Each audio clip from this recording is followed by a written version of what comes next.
So you want to be an actor? I've got great news for you. You already are one. We're all acting all day, every day, but I'll get more in depth on that in another video where I'm going to try to teach myself how to be an actor. So you want to get paid to be an actor? That's a little more difficult. I'm going to show you a couple of ways how you can get this done. So the first thing you need to be an actor is a headshot. And a headshot is just a picture of your head from the top of your chest to the top of your head. Headshots are your first impression with potential employers. When you're first starting out, you can just take a snapshot with a good phone that's UHD or 1080p. I've spent $1,000 on headshots that got me less opportunity than some shots that cost $250.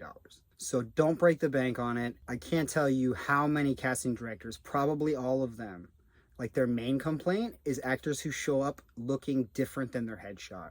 It looks like you want the employers looking at your face, not trying to guess where the hell you took this picture. Just have a neutral background, blue, gray, whatever, kind of makes your eyes pop helps, because the casting directors today, they're not getting full 8x10 headshots in the mail anymore.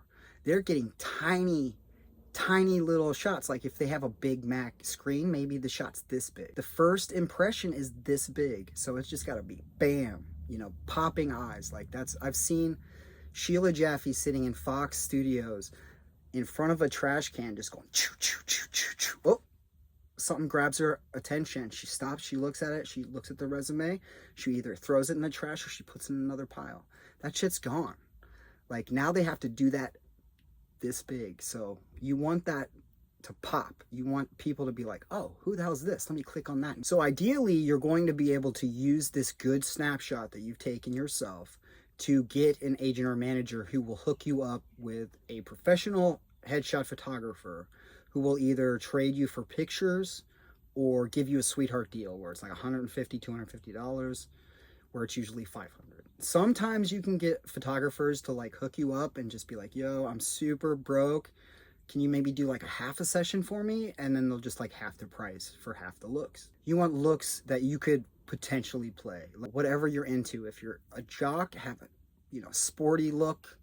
Have if you're like kind of nerdy, have a nerdy look. They love hipsters, have a hipster look. In the realm of reality, you could play. Casting directors cast types. It's not that they're incapable of imagination, but we're talking about big money here. Like these people are being hired to find people to fit the specifications, and trading for pictures is how most models get their portfolio started. So just make sure that you're down with their work, make sure they're not shady. Some people get taken advantage of. Don't be that person. Now you need to send those pictures out to agents and managers with a letter, a personalized letter introducing yourself. Hi, I'm new at this. I just need somebody to give me a chance. I was really great in high school, or I just found out that you can do this as a profession and I really want to be a professional actor. Just make it personal. Try to learn something about the people that you're approaching, because you're asking them to learn about you. You're asking them to invest their time and energy to get you work. That's why you pay them 10% of your wages. Some managers want 15%, depending on if you're union or non-union, whatever market you're in. So that's like, if you have an agent and a manager, that's 25% off the top. That's not including taxes. There are plenty of shady agents and managers out there.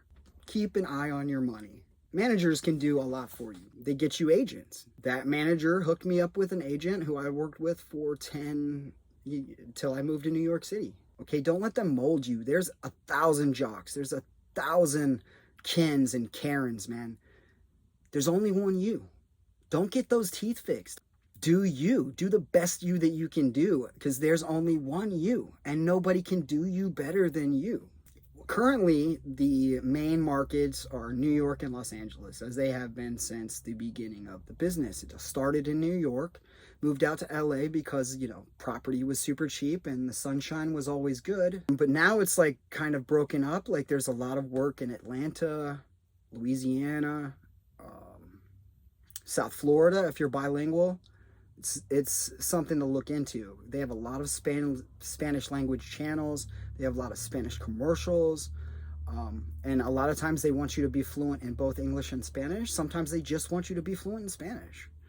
So it's important to know that legit agents and managers in any market do not charge you for their services. They get paid when you get paid. There should be no fees. There should be no administration fees, service fees, website fees, no fees. Like if you're paying a fee to take a class, that's different. It's a little weird, but it's different. But it should be no fee to have you as a talent. They have like a flat rate. All their people are covered under it. Adding another person isn't costing them any, so it shouldn't cost you anything. They are making an investment in you, and that's legit. So you need to know that they're investing their time and energy in you.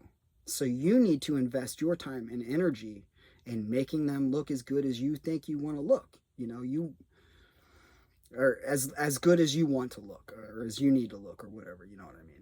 If anybody needs you to pay a fee to like get you on a website or something, they're literally on the same level as you. There's nothing that they can do for you that you cannot do for yourself. And the two main websites that casting directors use to find actors to work on their projects are Breakdown Express and Casting Networks.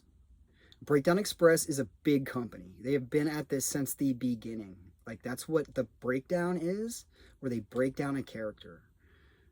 And they send that out to agents and managers, whoever has access to that. And you have to have like a lot of street cred to even get this stuff. Like you have to have 2 or 3 recommendations from industry professionals saying that you are a legit person. In California, at the very least, probably New York too, you have to have like a $50,000 bond that you pay to be a talent representative. Like it's serious, and they're not giving this this info to just anyone. They don't give this info to just everybody. You have to be legit. It's a screening process. They need you to be vetted. They're vetting you. Breakdown Express has an actor's side. It's called Actors Access. That's where casting directors can break down roles that they want released to just everybody. And usually you don't see big budget pictures, although The Revenant released something for Native American people.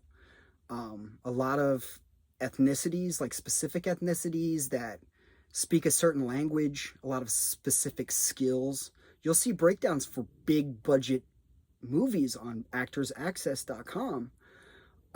But it's never for a white dude. It's never for a dude that looks like me, because we are represented. We have plenty of representation out there, which sucks for me, but you know, that is the way of the world these days. So if you're a white dude trying to get into this market, man, you got to make your own. Like, you need to make your own material. You need to contribute.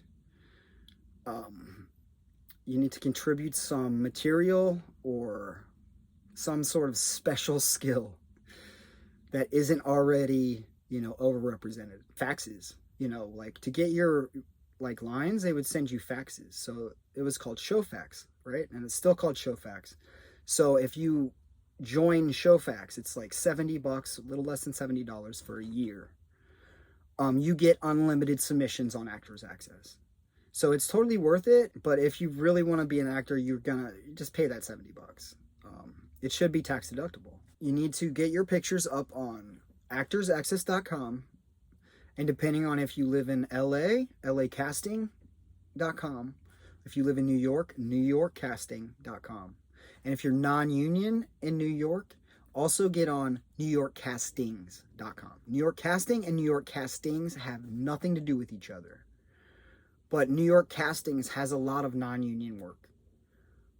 And I actually got hit up by a manager on New York Castings who was looking to represent some talent. And he got me some really good self-tape auditions. So breakdown services where they break down most of the big TV. And then agents and managers, they submit people that they represent for those roles. And then the casting directors go through those submissions. And they create a pick list of people that they want to see for an audition. Now lately, auditions going forward for now, most auditions are going to be self-tape. So you really need to invest in a blue curtain, a green curtain, gray curtain, some kind of a neutral background. You can tape over whatever janky wall you have. I'm in an RV right now. Some movies are packaged. Some movies and TV shows are packaged at an agency where they represent the director, the producer, the actors, You know, the writers, they represent everybody. They make a package and then they go, here you go, boom, and then the studio makes that noise. But when they're looking for specific things, when they don't have that kind of, or they don't want to deal with that kind of stuff, they break down the roles, they look for actors, they have auditions, they pick people, and then they go make the show. So once the pick list is created in the website, agents and managers are alerted to the audition. And if it's through Actors Access, you will get a C-mail saying that you've been invited to participate in an EcoCast, which is an online, you upload, it's a self-tape where you upload it to the website, and then the potential employers look at that and then they choose who's going to the next round, or sometimes they just pick somebody from a self-tape. First shot. I mean, it doesn't happen every day. A lot of times there's 2 or 3, 5 rounds. You know, some people have gone through 15 rounds over years before they got a part. And you can't take this personally, okay? You're going to get rejected every day.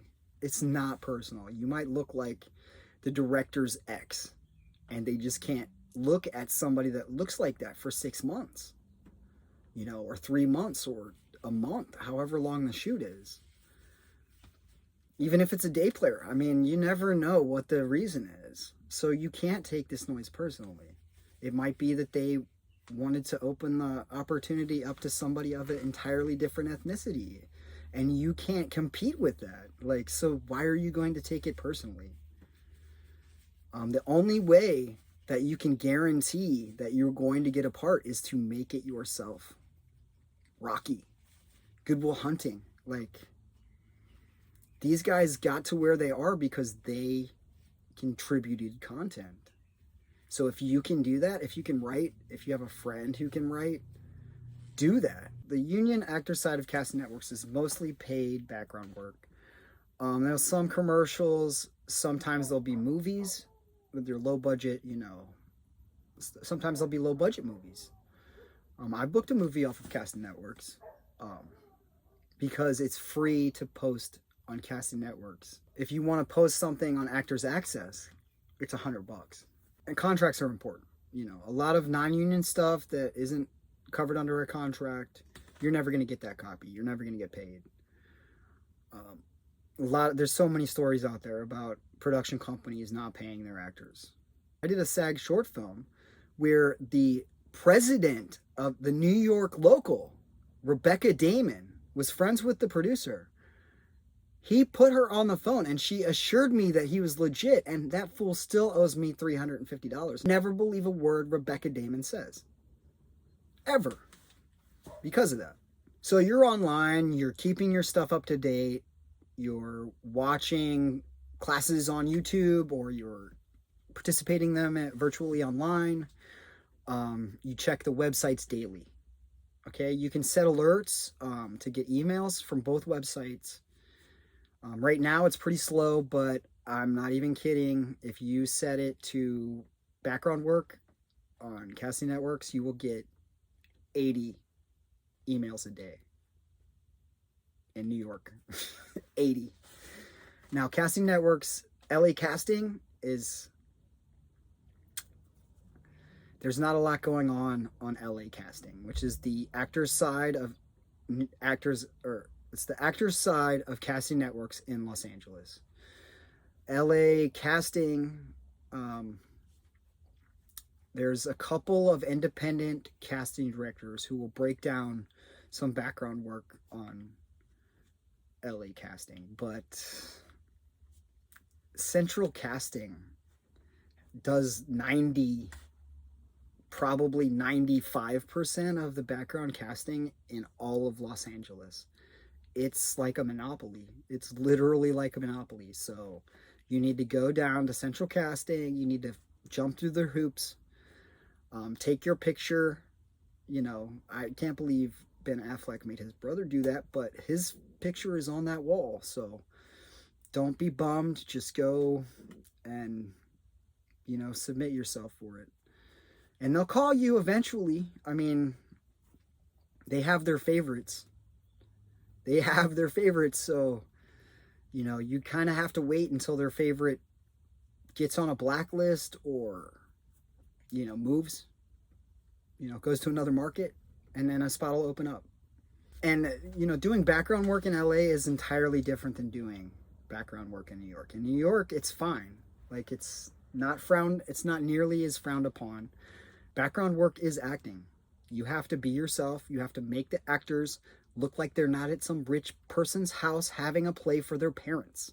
You set the ambience. You make it look like that person is in the place that they are pretending to be at. That is a talent. That's a skill. Being yourself. Portraying a character. Like, Buster Keaton didn't say a word. It's a survival job, but most agents and managers need you to be available to go to auditions, and it's hard to do that when you're on set all day.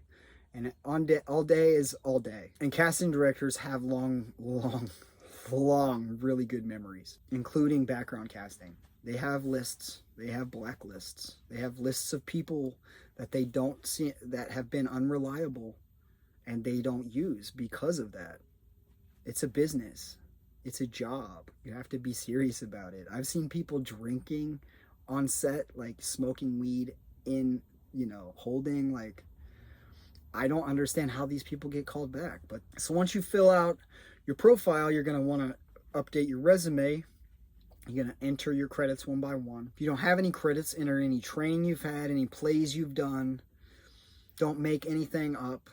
Casting directors know who they put in what. If you've done any background work, put that in there for now. You're going to get that out of there as soon as possible. But for now, it's totally legit. You have to start somewhere. And if you don't have any training at all, just put in classes you've taken that have some relevance to the business.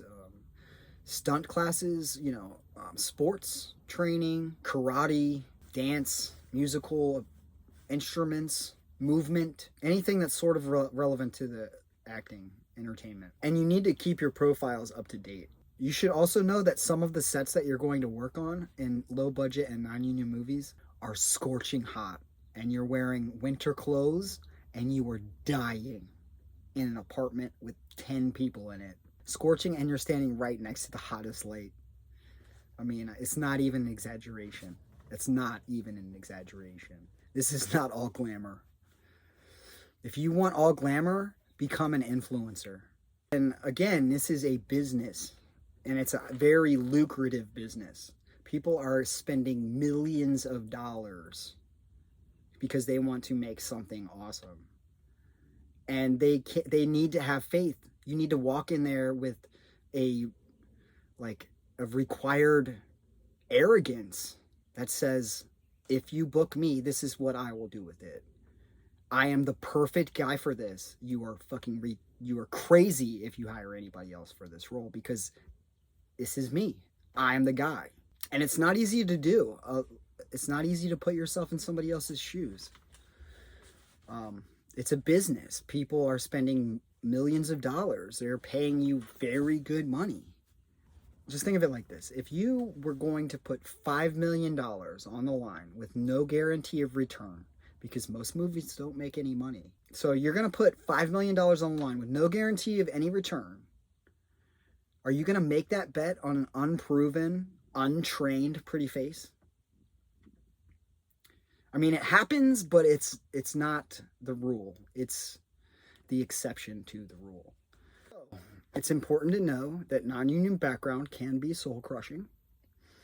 It is thankless work, and it's demanding. Long hours, very, very long hours for very little pay. Unless you're in New York, in which case you get at least $15 an hour, which is the minimum wage, which is the best rate for non-union. It's close to the union rate. It doesn't have the same kind of overtime, but it's not uncommon to see a non-union call ask for a non-union person to show up with a dog in a car, a police uniform with golf clubs, doctor's scrubs, who can self-report to BFE by 3 a.m. You know, let me know if you also have a surfboard and acoustic guitar with a hard case you can bring with set with you. I mean, that's only a slight exaggeration of the kind of breakdowns you'll see for non-union actors and the kinds of things they want you to bring with you. They want you to bring like 3 full sets of clothes, including like including the like accessories, you know, ties, bolos. Like, you never know what they're going to ask you to bring. And it's also important to know that if they're asking you for specific hard to find things, especially high-end cars, there is plenty of room to negotiate. So if you have like a high-end car that they need a specific like S-Class Mercedes, just be like, yeah, I have $250 for the car. It's called a bump. And a lot of times, like, the $250 bump goes to cars from like the 70s, 60s, 70s, 50s. The older the car, the better the bump. It's cheaper for production to hire non-union actors to sit around and not even work on camera just to use your car than it is to hire a picture car company to bring a car to set. So they'll do that. I mean, I've worked union jobs where they just wanted us to park and then go sit in holding. And then when filming was over, they're like, okay, go home. It's not uncommon. It's why I got a car. There's a lot of room to negotiate if you have a special career. Like if you're an ER doctor and they need, you know, a plate spinner or, you know, something super specific that there's like one of you in that area, you can be like, yeah, I'm going to need a day player for that. Or I can totally do that, but ask production if they can, you know, make this a day player role. TAFT Hartley is basically saying it's SAG. It's the production company writing a letter to SAG saying that they can't find any union member that can do this. Whatever skill, they don't have that, whatever. Usually it's a skill, it's not. The IMDB is user generated. It doesn't mean anything. But there is a website called In Baseline, or it was called In Baseline. Now it's called Grace Notes, it looks like. And that is a company that generates their star meter studio receipts. So you're not in this database unless you got paid by a studio. In Baseline is a industry standard for network executives. So right now there are a lot of breakdowns for real families in quarantine together, real roommates in quarantine together, people that are in quarantine together that have a high-end Mac, maybe because they want you to edit it, or maybe because they need a Mac to send you like a FaceTime, or, you know, I'm not really sure why. A lot of the breakdowns are, we want a real family, you know, with a teenage or an adult sibling or child in quarantine together. And they'll send you, sometimes they'll send you a Mac. Sometimes they'll send you a light kit, and I guess they're sending people light kits and cameras and instructions on how to set up the shot. Great time to practice those skills, learn some monologues, pick up a new skill, and look up casting directors on Instagram. There's a lot of casting directors right now doing open call kind of things, monologue challenge kind of things. And even if you're brand new, like, you got to start somewhere. So, you know, why not compete? Why not try your hand at it? See if you're any good. Get some feedback. You know, it's a great time to write. Produce your own. Currently, SAG-AFTRA is requiring all members who get employed to call in and, you know, make sure it's okay. So let's say I got a job tomorrow. I would have to call SAG and be like, yeah, I got this job. Is it okay if I work it? Because they need to call them and make sure that they have like whatever provisions are in place to make sure that everybody's safe. You know, in the midst of a global pandemic, people aren't taking seriously. I mean, it doesn't take a brainiac like a nerd to look at pictures from the Spanish flu. Everybody is wearing a mask. They weren't doing that because they had some kind of a libtard agenda. Like, wake up, people. Wear a mask. It's not going to kill you. Unless it will, in which case don't, and stay home, you know? Hopefully there'll be a lot of outdoor theater going forward, so brush up your Shakespeare. Learn Shakespeare. Watch the RSC on YouTube. I mean, they're crazy good. Like, you thought you couldn't understand Shakespeare? Just watch them. They make it completely understandable because they know what they're doing. They know what they're talking about, and it's easy to understand, even if they're speaking like totally backwards. Just be yourself. Like, don't change. All right, there's nothing about you that needs to change. I promise you, whatever that is, It doesn't need to change. From the time you step out your door to go to an audition to the time you get back into your house, be nice to every single human being that you encounter, because you never know who is who. That person that you slighted on your way talks to the producers every day. You know, that person that signs you in might be a casting director. All those people have really good long memories. Like, they remember the person that slighted them when they were an assistant, and they don't call them in because of that. That's not an exaggeration. That is the truth. You never know who's who. That PA you slighted talks to the producers every day. That assistant gets promoted, and they have great memories.